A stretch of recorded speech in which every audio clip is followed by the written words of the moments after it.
Je suis heureux que nous ayons si beau temps et j'espère que cela va se poursuivre toute la semaine.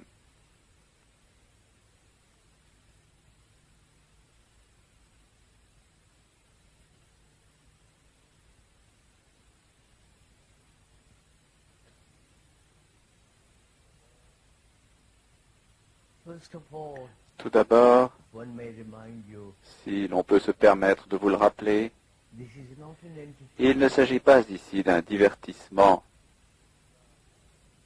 Il ne s'agit pas d'une fête intellectuelle ou d'une stimulation intellectuelle ou d'une sorte d'ineptie romantique sentimentale.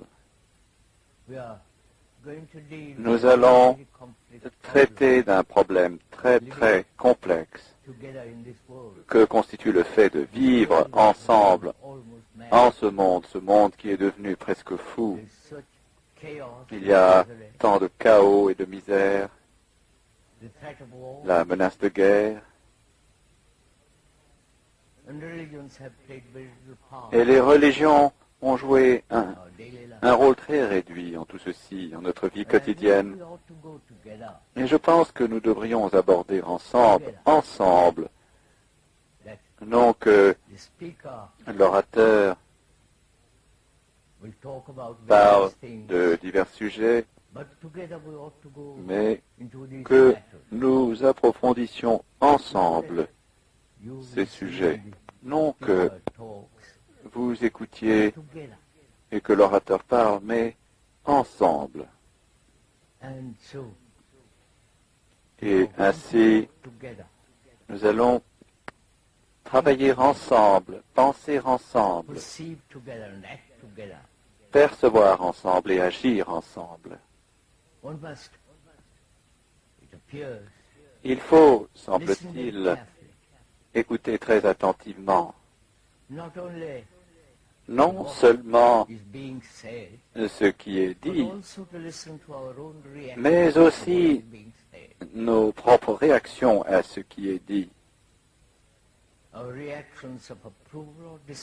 Nos réactions d'approbation ou de désapprobation, nos restrictions,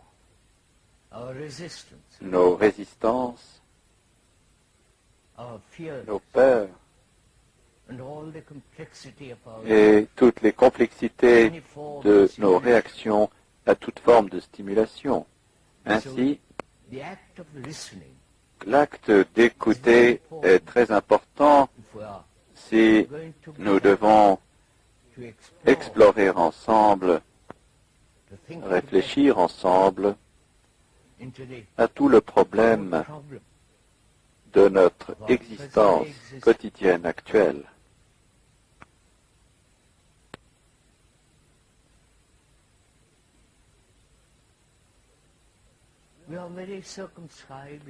Nous sommes très circonscrits, très limités.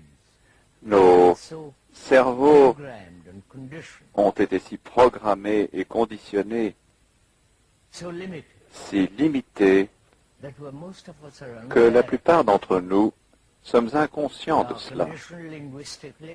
Nous sommes conditionnés linguistiquement, que nous le soyons ou non. Il s'agit là d'un sujet très sérieux que nous allons aborder si nous en avons le temps. Nous sommes conditionnés, formés, moulés par l'environnement, par la tradition, par la religion, par la solitude de nos propres illusions, de nos propres imaginations, la solitude de nos propres aspirations, circonscrits, limités. Donc notre cerveau, non que l'orateur soit un expert dans ce domaine, mais ayant entendu un grand nombre de personnes parler du cerveau, des spécialistes et d'autres, on perçoit que, au cours de ce long processus d'évolution, nos cerveaux sont très très limités. Apparemment, seulement une très petite partie de ce cerveau agit, pense ou vit. Le reste demeure vacant.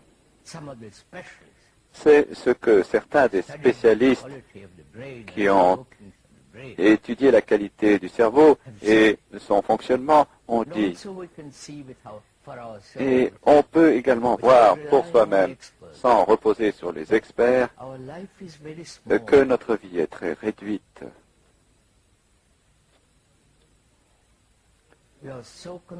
Nous sommes tellement préoccupés par nous-mêmes, par nos réussites, par nos malheurs et tout le tourment de sa propre vie limitée, la souffrance, la douleur, l'anxiété, les diverses formes de réactions qui émanent de nos préjugés, de nos partis pris, de nos tendances. Tout cela conditionne en effet notre cerveau et ainsi nous n'avons jamais conscience de la totalité de la vie, de la totalité de l'existence qui est vaste, immesurable et fantastiquement puissante. Et si nous pouvions ensemble ce matin procéder avec facilité et bonheur, nous pencher sur la qualité de notre propre vie, si vous le voulez bien, sur la nature de notre comportement, sur tout le processus de notre pensée. Si nous pouvions chercher ensemble en tout ceci, et non seulement chercher, mais au cours de cette recherche, d'appliquer. La recherche par elle-même a très peu de signification.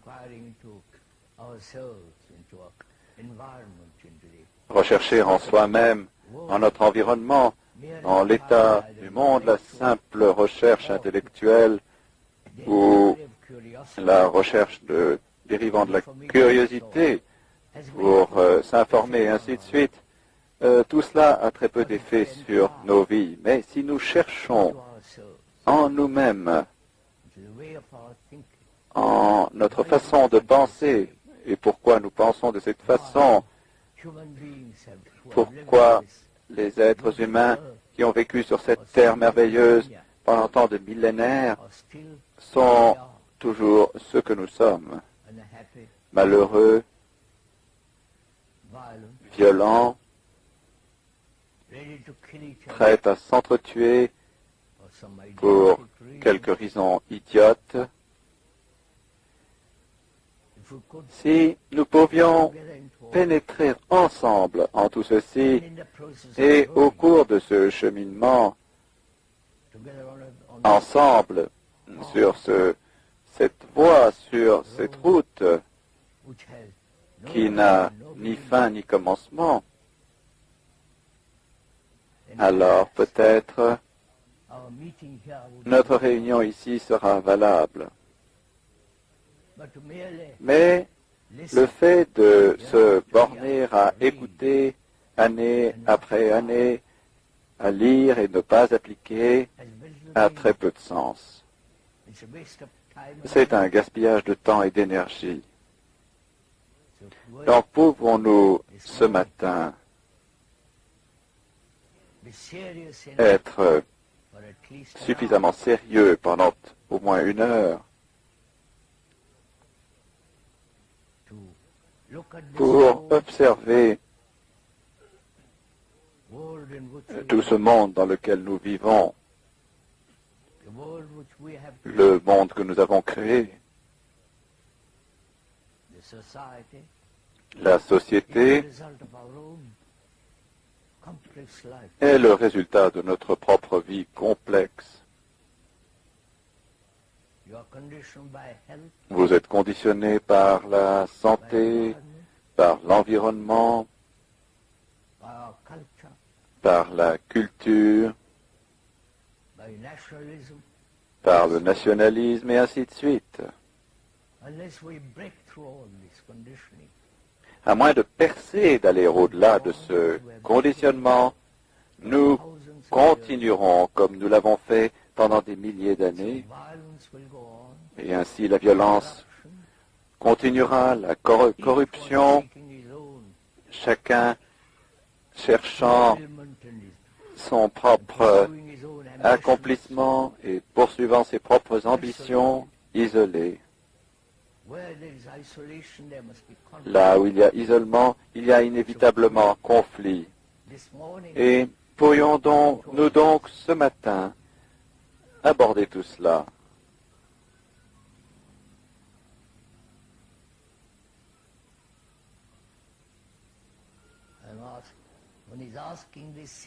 On pose cette question sérieusement parce que vous avez pris la peine de venir ici. Et à quoi bon se borner à parler d'idées, des expressions, des réactions? Il s'agit plutôt de pénétrer tout ceci avec une énergie fantastique, une vitalité, et voir s'il est possible de briser ce conditionnement, de sorte que le cerveau ait une immense capacité. Il a à présent la capacité, une capacité extraordinaire dans le monde technologique.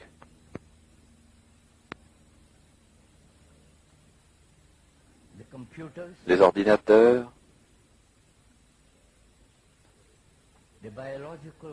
la chimie biologique,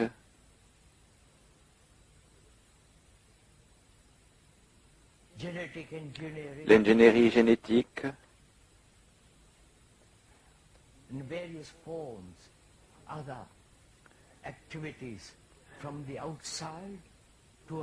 et diverses formes d'autres activités dirigées de l'extérieur en vue d'affecter le cerveau. Je ne sais pas si vous êtes au courant de tout cela.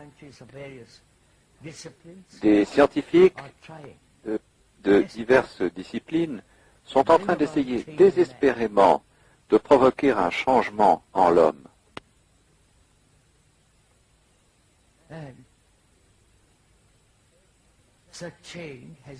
Un tel changement s'effectuant de l'extérieur. J'espère que nous nous comprenons l'un l'autre. Ils sont en train d'essayer, au moyen de l'ingénierie génétique, de changer les gènes elles-mêmes, de sorte que l'être humain soit quelque chose d'entièrement différent. Et l'ordinateur prend en charge peut-être une grande part de notre activité, là encore, de l'extérieur. Les communistes ont essayé cela, ont essayé de maîtriser, de changer l'environnement, espérant que l'homme changerait au moyen de l'autorité, de la discipline, de l'obéissance totale. Et ils n'ont pas réussi. Au contraire, ils sont en train de créer beaucoup de malheur dans le monde. Donc, nous posons une question des plus fondamentales. Est-il possible de ne pas être affecté de l'extérieur? J'espère que nous comprenons mon usage du mot extérieur, que l'extérieur soit Dieu, la musique, l'art, ou les lois extérieures établies par les gouvernements, et ainsi de suite. Tous ces agents extérieurs, sous leurs diverses formes et disciplines, sont en train d'essayer de contraindre l'homme à se conformer, de provoquer